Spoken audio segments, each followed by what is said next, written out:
শুরু হচ্ছে রামকৃষ্ণ মঠের আদিকথা। আজকের বিষয় মঠের আরম্ভ সম্বন্ধে 3টি কাহিনী। আজ পিছনের দিকে তাকালে মনে হয় জনসাধারণের অগোচরে, এমনকি শ্রীরামকৃষ্ণের গৃহী ভক্তদের অধিকাংশের অজ্ঞাতসারে কতকটা যেন ভুঁইফোঁড়ের মতো আবির্ভূত হয়েছিল বরাহনগর মঠ। মঠের আরম্ভ সম্বন্ধে 3টি কাহিনী প্রচলিত। প্রথম, এই কাহিনী অনুসারে বুড়ো গোপাল, তারক,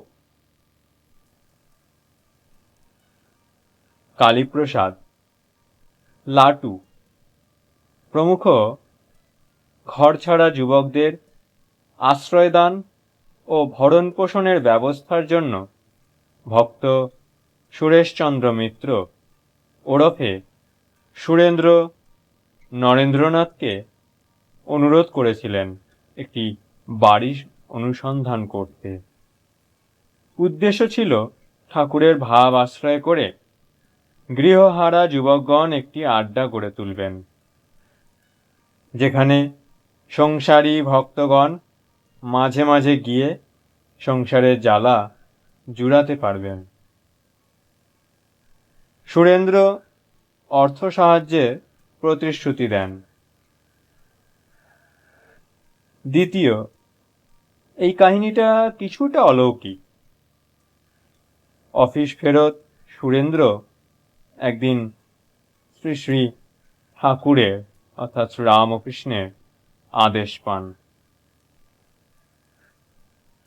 তদনুযায়ী তিনি শ্রীরামকৃষ্ণের ত্যাগী সন্তানদের থাকা ও খাওয়ার জন্য অর্থ সাহায্য করতে এগিয়ে আসেন। তাঁর অনুরোধে নরেন্দ্রনাথ অল্প ভাড়ায় একটি বাড়ি ভাড়া করতে অগ্রসর হন। প্রসঙ্গত উল্লেখযোগ্য যে শ্রীরামকৃষ্ণ পূজাগৃহে ধ্যানরত সুরেশবাবুর সম্মুখে আবির্ভূত হয়ে বলেন, তুই করছিস কি? আমার ছেলেরা সব পথে পথে ঘুরে বেড়াচ্ছে, তার আগে একটা ব্যবস্থা কর। তৃতীয়, এই কাহিনীটি শ্রীরামকৃষ্ণদেব রচয়িতা শশীভূষণ ঘোষ নিবেদিত। সুরেন্দ্র শ্রী শ্রী মা কালীর একটি তৈলচিত্র তৈরি করিয়েছিলেন। শ্রীমূর্তির উগ্র ভাব দেখে তাঁর বাড়ির লোকজন অমঙ্গল আশঙ্কা করেন। তারা তৈলচিত্রখানি বাড়িতে রাখতে নারাজ হন। তৈলচিত্রটি স্থান পায় কাশীপুরে শ্রীরামকৃষ্ণের ঘরে। মাতৃভক্ত সুরেন্দ্র শ্রী শ্রী মা কালীর তৈলচিত্রটি সংরক্ষণের জন্য ভাবিত হয়েই ত্যাগীদের নিয়ে একটি মঠ স্থাপনে উদ্যোগী হয়েছিলেন।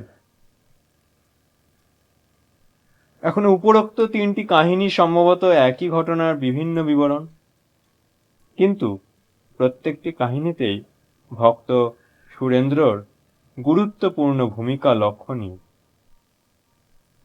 স্বামী অখণ্ডানন্দ তাঁর স্মৃতিকথায় লিখেছেন, সুরেশ মিত্রের আগ্রহে ও পরামর্শে বরাহনগর মঠ স্থাপিত হয়েছিল। স্বামী বিবেকানন্দ তাঁর শিষ্য শরৎচন্দ্রকে বলেছিলেন, সুরেশবাবুর নাম শুনেছিস তো? তিনি এই মঠের একরকম প্রতিষ্ঠাতা। তপস্যারত স্বামী শারদানন্দ ঋষিকেশ থেকে 28শে ডিসেম্বর 1989 তারিখে সুরেশবাবুকে লিখেছিলেন,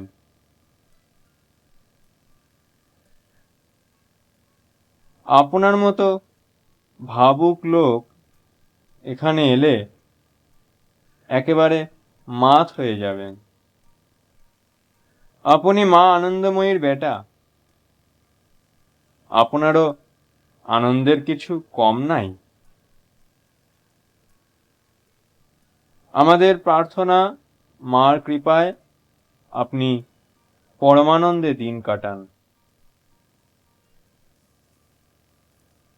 গুরুদেবের কৃপায় আপনার কিছুই কমতি নাই, আপনি রাজকুমার। ভক্ত সুরেন্দ্রর অবদান মঠের ইতিহাসে স্বর্ণাক্ষরে লেখা থাকবে। নরেন্দ্রনাথ বরাহনগরে ভবনাথ চট্টোপাধ্যায়ের সাহায্যে উপরোক্ত বাড়িটি ভুবন দত্তের নিকট থেকে মাসিক 11 টাকায় ভাড়া নেন। কিছুটা পরিষ্কার পরিচ্ছন্ন করে হুটকো গোপাল ও ভবনাথ পরিত্যক্ত ভুতুরে বাড়িটিকে বাস উপযোগী করে তোলেন। কথামৃত সূত্রে জানা যায়, ছোট গোপাল বা হুটকো গোপাল প্রথমে কাশীপুর বাগানবাড়ি হইতে ঠাকুরের গদি ও জিনিসপত্র লইয়া সেই বাসা বাড়িতে গেলেন। অন্যান্য কয়েকটি সূত্র থেকে জানা যায়, ঠাকুরের ব্যবহৃত জিনিসপত্র বলরাম ভবনে নিয়ে যাওয়া হয়েছিল। কোনো কারণে ঠাকুরের বিছানার গদিটি তখনও কাশীপুর বাড়িতে পড়েছিল, সেটি হুটকো গোপাল বরাহনগর বাড়িতে নিয়ে যান। ইতোমধ্যে বলরাম ভবন থেকে ঠাকুরের ব্যবহৃত কিছু কাপড় চোপড় চুরি গিয়েছিল। এ খবর জানতে পেরে শ্রী শ্রী মা ব্যথিত হন এবং বৃন্দাবন থেকে একটি চিঠির দ্বারা বলরামবাবুকে অনুরোধ করেন অপরাপর জিনিসগুলির যত্ন নেবার জন্য। বাড়ি ঠিক হতেই নরেন্দ্রনাথ তার করেন তারকনাথকে। তারকনাথ কাশী থেকে কলিকাতায় আসেন। যে ঘোড়ার গাড়িতে তিনি বলরাম ভবনে এসেছিলেন, সে গাড়িতেই নরেন্দ্র ও রাখালকে নিয়ে বরাহনগরের ভাড়া বাড়িতে যান। অনুমান, ঠাকুরের শয্যাদ্রব্য ইত্যাদি ওই গাড়িতেই নিয়ে যাওয়া হয়। বিছানার ওপর বসানো হয় শ্রী শ্রী ঠাকুরের প্রতিকৃতি। শ্রী শ্রী ঠাকুরের ব্যবহৃত চটি জুতা সামনে রাখা হয়। প্রতিদিন পুষ্পাঞ্জলি ধূপ ধুনাদি দেওয়া আরম্ভ হয়। এইভাবে বরাহনগর মঠের সূত্রপাত হয় 19 অক্টোবর 1886, অর্থাৎ বাংলার 3রা কার্তিক 1293 বঙ্গাব্দে। কিছুকাল পরে একটি কাঠের ফ্রেমে আটা টিনের তোরঙ্গের ভিতর শ্রী শ্রী ঠাকুরের ব্যবহৃত জামা কাপড় তালাবন্ধ করে রাখা হয়। ওম শান্তি শান্তি শান্তি। হরি ওম তৎসৎ।